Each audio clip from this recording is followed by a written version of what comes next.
નમસ્કાર, આધ્યાત્મિક મહાશક્તિમાં હું મોનાલી સોની આપ સૌનું સ્વાગત કરું છું। પવિત્ર દિવાળીનો તહેવાર આવી રહ્યો છે અને ત્યારે દિવાળી પહેલા પણ જો કેટલાક વિશેષ ઉપાયો કરવામાં આવે તો માતા લક્ષ્મીજી ખૂબ જ ઝડપથી પ્રસન્ન થાય છે। ત્યારે આપણે વાત કરી રહ્યા છીએ કે દિવાળી એટલે કે ધનતેરસ, કાળી ચૌદસ, દીપાવલી અને ત્યારબાદ બેસતું વર્ષ અને ભાઈબીજ, જે આ પવિત્ર 5 દિવસનો જે તહેવાર છે તેની પહેલાં પણ દિવાળી જે છે તે 11સથી શરૂ થઈ જાય છે અને 11સના દિવસથી જ તમારે તમારા ઘરને ખૂબ જ સ્વચ્છ, ખૂબ જ શુદ્ધ અને પ્રકાશમય રાખવું જોઈએ।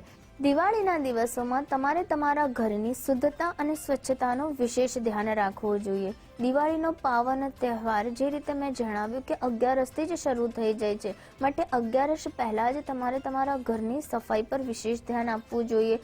કોઈપણ રીતે તમારા ઘરમાં ઇલેક્ટ્રિકનો બગડેલો સામાન કે કોઈપણ નકામા કપડાઓ ન પડેલા હોવા જોઈએ। તમારે તાત્કાલિક રૂપે તમારે આ દરેક નકામી વસ્તુઓનો દિવાળીના દિવસો પહેલાં જ તમારે તેનો નિકાલ કરવો જોઈએ।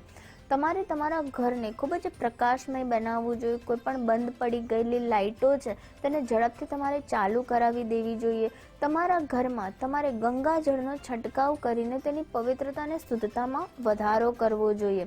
સૂર્યાસ્તના સમયે ઘરના પ્રવેશ દ્વાર આગળ તમારે કપૂર અને 5 લવિંગ લઈને તમારે તેને પ્રજ્વલિત કરવાના છે। આ ઉપાય કરવાથી તમારી ઘરમાં જે પણ નકારાત્મક, જે પણ નેગેટિવ શક્તિઓ છે તે ખૂબ જ ઝડપથી દૂર ચાલી જશે અને જે પાવન તહેવાર દિવાળીનો આવી રહ્યો છે તેમાં સકારાત્મકતા અને ઉર્જા તમને પ્રાપ્ત થશે। તમારા ઘરમાં જે પણ બારી બારણા છે ત્યાં પણ કોઈ પણ રીતે અવરોધ ન આવતો હોય, કોઈ પણ ગંદકી જમા ન થઈ હોય તે રીતે તેને સ્વચ્છ કરો। તમે નવા ચળકતા પડદાઓનો ઉપયોગ કરી શકો છો, જે સ્વચ્છ અને સુથરા પડદા લગાવીને તમે તમારા ઘરના સુશોભનમાં પણ વધારો કરી શકો છો। તમારા ઘરના જો કોઈ પણ ફૂલ પાન છોડ સુકાઈ ગયેલા છે તો તમારે તેને પાણીમાં પધરાવી દેવા જોઈએ અને ત્યારબાદ નવા છોડનું તમારે સ્થાપન કરવું જોઈએ। માતા લક્ષ્મી જે દિવાળીના દિવસોમાં આપણા ઘરે બિરાજમાન થાય અને અષ્ટલક્ષ્મીનો આપણા ઘરમાં નિવાસ થાય, આપણને તેમના આશીર્વાદ પ્રાપ્ત મળે, ત્યારે સૌ પ્રથમ તમારે તમારા ઘરની જે દહેલીજ છે, જે ઉમરો છે તેને પણ સ્વસ્થ અને સુથરો બનાવવો જોઈએ, તેની તમારી પૂજા કરવી જોઈએ। નિયમિત 11સના દિવસથી જ તમે તમારા ઉમરાનું પૂજન નિયમિત કરો છો તો તમારા જીવનમાં ધન, ધાન્ય અને અષ્ટ પ્રકારની લક્ષ્મીનો હંમેશા વાસ થાય છે। દિવાળીના દિવસો પહેલાં જ્યારે શુક્રવાર જે આવતો હોય છે ત્યારે તમારે 1.25 કિલો જવ લઈ લેવાના છે। આ 1.25 કિલો જવ જ્યારે તમે સૂવો છો ત્યારે તમારા માથા આગળ નીચે રાખી દેવા અને શનિવારના દિવસે આ જવ તમે ગાયને ખવડાવી દો અથવા તો દાન કરી દો છો તો જે પણ તમારા જીવનમાં દરિદ્રતાના યોગ છે તે નષ્ટ થશે, તમારા કષ્ટો દૂર થશે અને તમારા જીવનમાં પણ બરકત આવશે। દિવાળીના દિવસોમાં માતા લક્ષ્મીજીનું ધનતેરસના દિવસથી તમારે વ્રત કરવું જોઈએ, જે વ્રતમાં ખાસ કરીને વિશેષ રીતે તેને કરવામાં આવે તો ખૂબ જ ઝડપથી માતા લક્ષ્મી પ્રસન્ન થાય છે। તે માટે સૌ પ્રથમ તમારે ધનતેરસના દિવસે એક મોટી થાળી લેવાની છે। તે થાળીમાં તમારે એક સ્વસ્તિક અને એક આડીવટનો દીવો તમારે પ્રજ્વલિત કરવાનો છે અને માતા લક્ષ્મીજીના મંત્રોનો જાપ કરવાનો છે। ત્યારબાદ બીજો દિવસ એટલે કે કાળી ચૌદસના દિવસે તમારે 2 સ્વસ્તિક કરવાના છે અને 2 દીવા પ્રજ્વલિત કરીને માતા લક્ષ્મીની પૂજા કરવાની છે। ત્રીજા દિવસ એટલે કે દિવાળીના દિવસે તમારે 3 દીવા આડીવાટના કરવા અને 3 સ્વસ્તિક કરવા।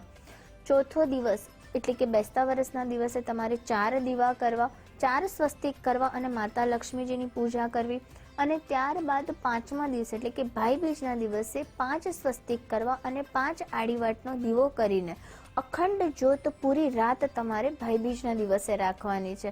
આ પ્રકારે જો તમે લક્ષ્મી માતાનું સ્વસ્તિકનું વ્રત કરો છો તો તમારા ઘરમાં દરેક પ્રકારની સમસ્યાનો અંત આવે છે, કોઈ પણ અકાળ મૃત્યુનો ભય નથી રહેતો, દરિદ્રતા સંપૂર્ણપણે નાશ પામે છે અને તમારા જીવનમાં પણ ધન, ધાન્ય અને માતા લક્ષ્મીજીના આશીર્વાદ પ્રાપ્ત થાય છે। નિયમિત તમારે અશોક પાનનું તોરણ પણ 11સના દિવસથી જ લગાવવાનું શરૂ કરી દેવું જોઈએ, કારણ કે આ બધા દિવસોમાં ખૂબ જ સકારાત્મક ઉર્જા હોય છે।